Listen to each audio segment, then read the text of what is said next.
Shalom semua sahabat-sahabat kekasih dalam Kristus Yesus, Immanuel, Allah menyertai kita. Saudara tahu bahwa ada dua pemikiran di balik tema ini. Yang pertama itu adalah masalah. Masalah di mana manusia merasakan tidak ada yang menyertainya. Manusia merasa tidak ada pegangan lagi berjalan dan kehilangan sesuatu yang menjadi pegangannya. Tapi yang kedua, pemikiran yang kedua itu adalah berupa harapan, kekuatan di mana Allah yang hebat itu menyertai manusia yang berdosa. Dari mana datangnya itu? Mari kita lihat konteks Nats pada malam hari ini. Itulah kisah Yusuf dan Maria. Ada dua insan yang sedang mengalami satu masalah yang begitu berat sekali. Saudara tahu, saya mencoba memahami bahwa pada waktu Maria mengandung, memang dia diberitahu oleh malaikat Gabriel bahwa dia mengandung. Dan dia memberitahukan kepada Yusuf, saya melihat ini pasti tiba-tiba ada masalah seperti gempa, petir di siang bolong. Bagaimana mungkin? Yusuf merasa bahwa dia dipermainkan oleh Maria. Yusuf merasa dikecewakan oleh Maria.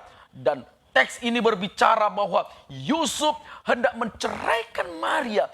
Karena kalau dia menerima, dia kecewa, dia meninggalkan, maka Maria akan dirajam, dibunuh, mendapat hukuman mati sesuai konteks perjanjian lama. Alkitab mencatat bahwa dia tulus. Tetapi di balik ketulusan hatinya, saudara tahu bahwa Yusuf sedang mengalami pergumulan. Dia sedang mengalami satu tekanan bahwa antara berjalan ke depan dia masalah, dia sedang berdiri dengan kekecewaannya. Ini menjadi gambaran kehidupan kita.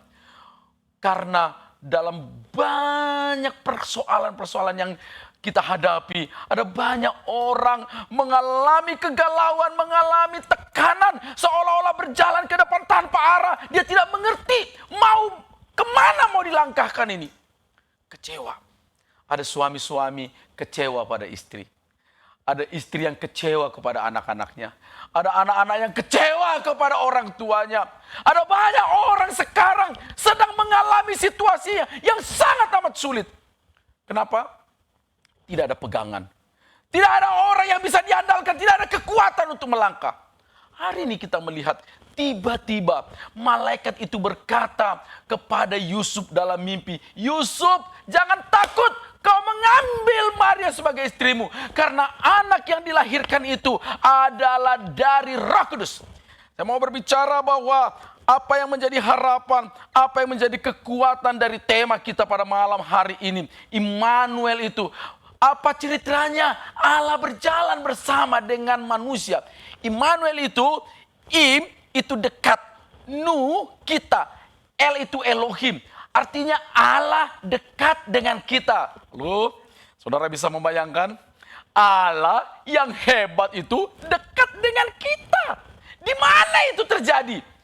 Hanya dalam teks ini mau berbicara bahwa yang dekat dengan manusia itu adalah satu pribadi yang lahir yang bernama Yesus itu akan dekat dengan manusia. Tapi apa arti kelahiran itu semua? Apa arti Immanuel itu dalam konteks Yusuf, dalam konteks Maria, dalam konteks kehidupan kita? Immanuel itu adalah Allah yang dari Roh Kudus, dari sorga, yang sangat amat berbeda dengan manusia. Dia adalah yang suci, dia adalah yang hebat, yang berbeda dengan yang menyertai kita selama ini. Karena yang menyertai kita, yang bersama dengan kita, acap kali bisa mengecewakan kehidupan kita. Yang bersama-sama dengan kita berjalan juga mampu dan bisa menyakitkan hati kita. Suami juga bisa kecewa dengan istrinya. Istri juga bisa kecewa dengan suaminya. Seseorang bisa kecewa dengan saudaranya.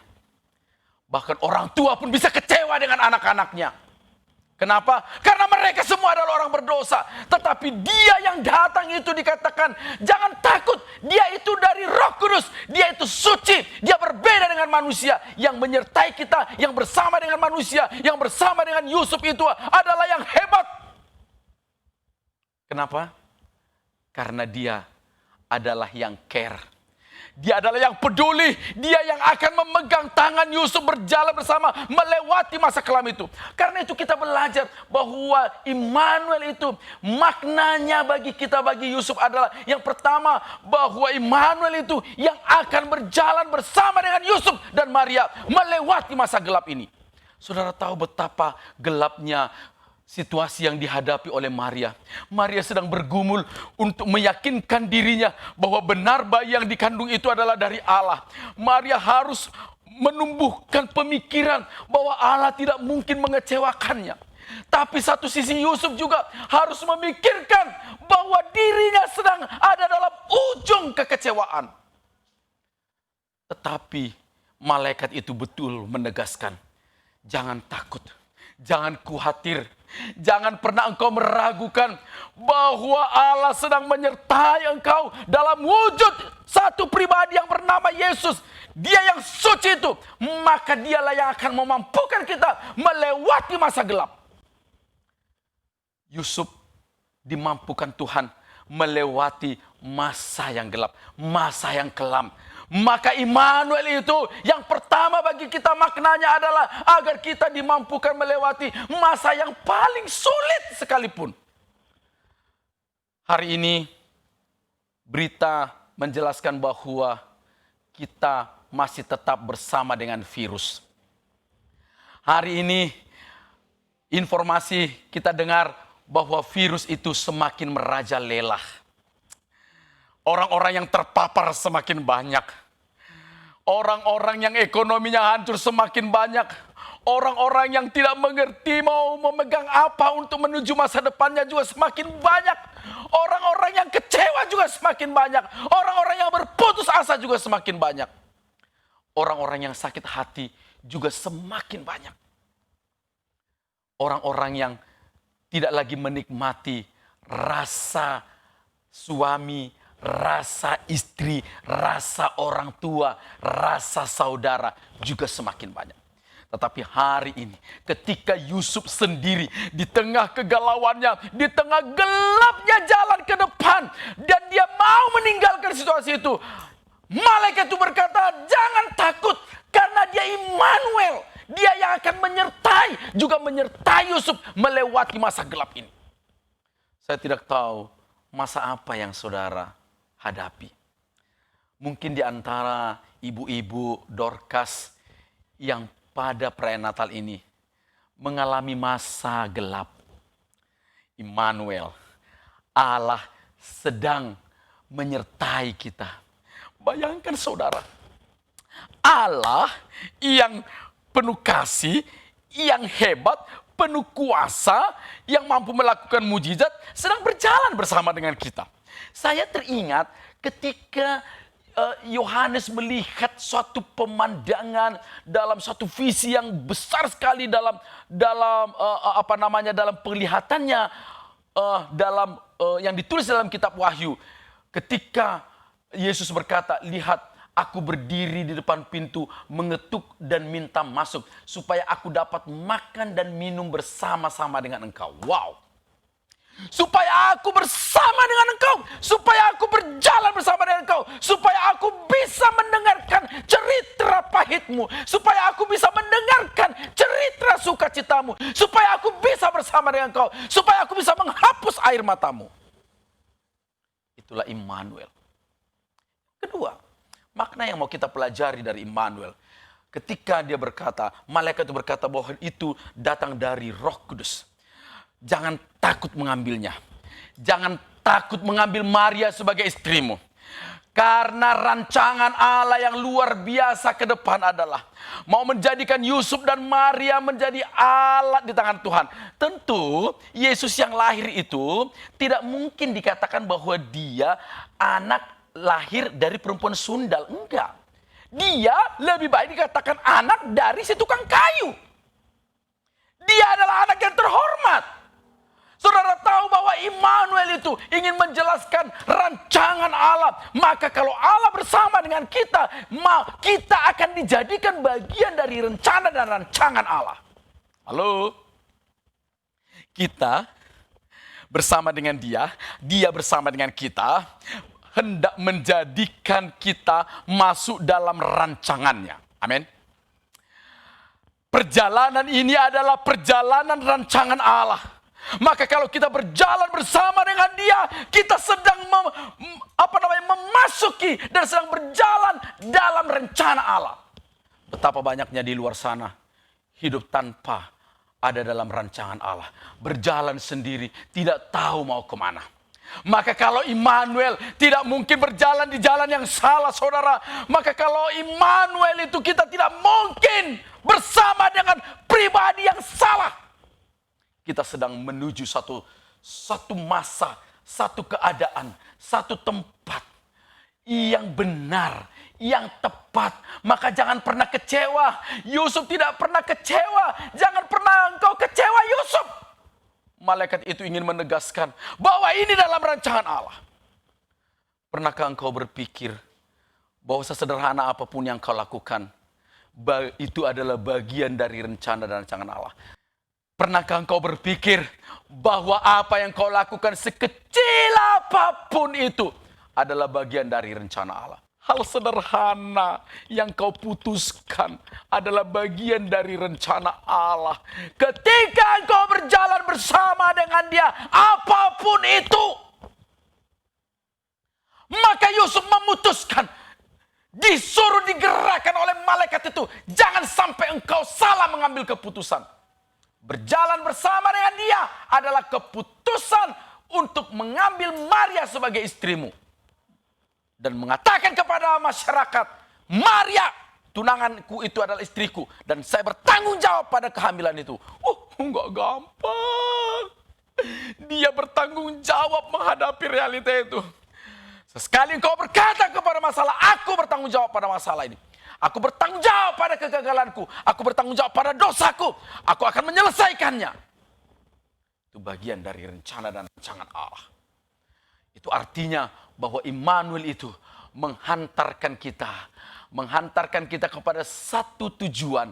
Itulah rencana Allah yang agung. Mau kau saudara masuk dalam rencana itu, maka biarkan dirimu berjalan bersama dengan Allah. Biarkan tanganmu dipegang oleh tangan kanannya. Biarkan tanganmu dipegang oleh tangan kanannya. Karena saya punya potensi keluar dari garis. Karena kita semua punya potensi keluar dari garis. Maka kita harus perlu disertai. Saudara ingatkan lagu. Tuhan mau sertai hamba. Kalau tidak ku sesat. Wow, biar jalan serta Tuhan baru langkahku tepat. Tuhan mau sertai aku. Karena ketika aku disertai maka aku akan sampai dan aku ada dalam rencana Allah. Aku akan sampai pada rencana yang agung itu. Karena kalau tidak dipegang oleh tangan kanan Allah, maka aku punya potensi sesat. Aku punya potensi jauh dari Tuhan. Aku punya potensi melanggar konsensus bersama dengan Tuhan. Saudara punya potensi keluar dari garis itu. Saudara punya potensi yang besar untuk keluar dari rencana Allah. Apa rencana Allah? Rencana Allah adalah engkau melakukan kehendaknya sampai pada kesudahannya. Rencana Allah pada Yusuf adalah memasukkan Yusuf pada rancangan, maka dia menjadi bapaknya Yesus. Meski nanti saudara tahu Alkitab berkata bahwa Yusuf tidak bersetubuh dengan Maria sampai dia melahirkan Yesus. Karena Yesus itu adalah bayi yang sangat amat suci. Dia dari Roh Kudus karena benihnya dari Roh Kudus. Tetapi Yusuf mau masuk dalam garis rancangan itu. Dan Maria yang diam. Maria yang menangis, mungkin Maria yang terus-menerus memikirkan, Tuhan benar gak sih ini persoalan ini? Tapi Maria mengatakan bahwa Maria memikirkannya dengan rendah hati. Merenung-renungkan semua perkataan malaikat itu. Dan memasukkannya ke dalam hatinya. Dan dia melakukan apa yang Tuhan mau. Dia tidak marah. Dia tidak marah, saudara, dengan bayi itu. Dia tidak gugurkan bayi itu. Dia tidak benci dengan bayi itu. Acap kali kita benci dengan kehidupan ini, saudara. Acap kali kita benci dengan setiap masalah yang kita hadapi. Acap kali kita marah. Siapapun Anda, saya pun demikian. Kita punya potensi marah dengan semua apa yang terjadi dalam kehidupan kita. Tapi Maria coba tenang. Memang dia mungkin bertanya, Tuhan, benarkah janjimu ini? Benarkah ini Tuhan? Maria menggumuli keyakinannya. Tetapi Immanuel itu adalah wujud janji Allah. Immanuel yang hebat itu, yang disertai Allah itu, yang wujudnya adalah Yesus itu, adalah bukti bagaimana mungkin Maria tidak lagi percaya. Dan Maria sendiri yang paling tahu keadaannya dari mana bayi itu. Maka dia tidak pernah marah. Karena dia tahu Engkau Allah adalah bagian yang merencanakan dan merancang ini semua. Kalau engkau punya masalah dan kau tahu kau berjalan bersama dengan Allah, belajar jangan jadi marah. Belajar menerima realita itu dan datang kepada Tuhan. Tuhan, sampaikan aku, tibakan aku pada rencana yang agung itu. Mungkin kita belum tahu sampai kita melihat bayi Natal itu datang pada kita. Yang ketiga yang mau Tuhan jelaskan kepada kita dari Immanuel itu. Saudara tahu bahwa Yusuf dan Maria tentu punya potensi sama seperti kita. Menjadi gusar, menjadi galau gundah. Hidupnya menjadi tidak tenang. Tetapi Immanuel itu, suara malaikat itu, dan wujudnya kelahiran Yesus di Bethlehem itu, itulah yang membuat Yusuf dan Maria tenang. Halo, tidak gampang kita tenang dalam hidup ini. Halo, tidak gampang ada banyak orang tenang menghadapi kenyataan ini. Kenapa akhirnya bisa tenang? Kenapa akhirnya bisa nyaman berjalan, masih menantikan kelahiran, masih lama. Setelah pemberitahuan itu masih berbulan-bulan. Masih menghadapi ocehan masyarakat, masih menghadapi pertanyaan-pertanyaan masyarakat, masih menghadapi keraguan, atau mungkin menghadapi keraguan diri sendiri. Tapi ayat yang ke-24, kita baca, saya baca untuk saudara. Ayat ke-24, sesudah bangun dari tidurnya, Yusuf berbuat seperti yang diperintahkan malaikat Tuhan itu kepadanya. Ia mengambil Maria sebagai istrinya. Luar biasa ya. Melangkah dengan tenang. Sesudah dia bangun, sesudah mengalami proses perjuangan, dan Allah menyatakan kasih-Nya, menyatakan dirinya melalui suara malaikat itu dalam tidurnya. Yusuf bangun dan tenang menghadapi dan bertanggung jawab dengan semuanya itu. Saudara, adakah masalah yang sedang menghinggapi kita sehingga membuat kita gusar? Saya yakin bukan soal pandemi. Saya yakin kadang bukan soal uang. Saya yakin terkadang bukan soal kekuasaan, bukan soal jabatan, bukan soal anak dan cucu. Terkadang masalah itu adalah soal keyakinan kita akan menghadapi hari esok. Benar gak sih Tuhan? Engkau berjalan bersama dengan saya. Benar gak sih Tuhan? Aku ini bersama dengan Engkau. Benar gak sih janjimu ini? Persoalan itu acap kali lebih banyak mendominasi anak-anak Tuhan. Saya tahu ada persoalan-persoalan lain, persoalan uang dan lain sebagainya. Tetapi benar gak sih Tuhan? Tuhan sedang menyertai saya.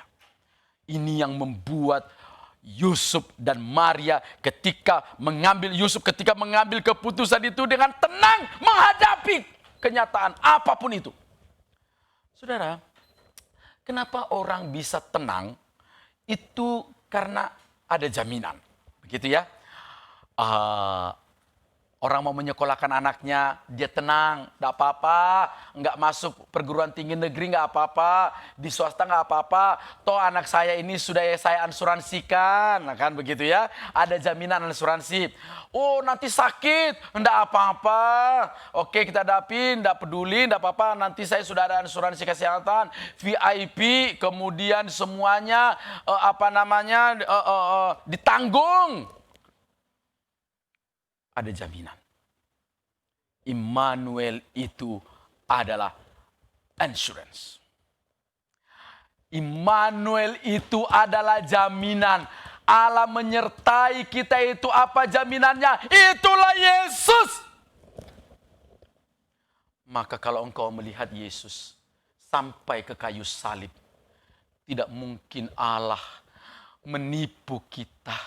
Tidak mungkin Allah tidak menepati janjinya.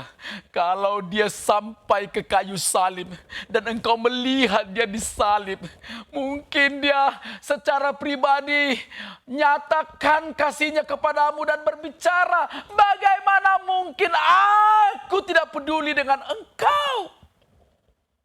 Maka Paulus pernah berkata dalam Roma pasal 5, pada waktu kita masih seterunya Allah, dia tersalib untuk kita, dia mati untuk kita. Apalagi, lebih-lebih lagi ketika kita sudah menjadi anaknya. Bayangkan, waktu kita menjadi seterunya, dia mati untuk kita. So, kemudian kita menjadi anaknya. Bagaimana mungkin kita tidak sampai pada tujuan itu? Itu yang membuat kita tenang. Tuhan mau sertai hamba, kalau tidak ku sesat. Biar jalan serta Tuhan, baru langkahku tepat.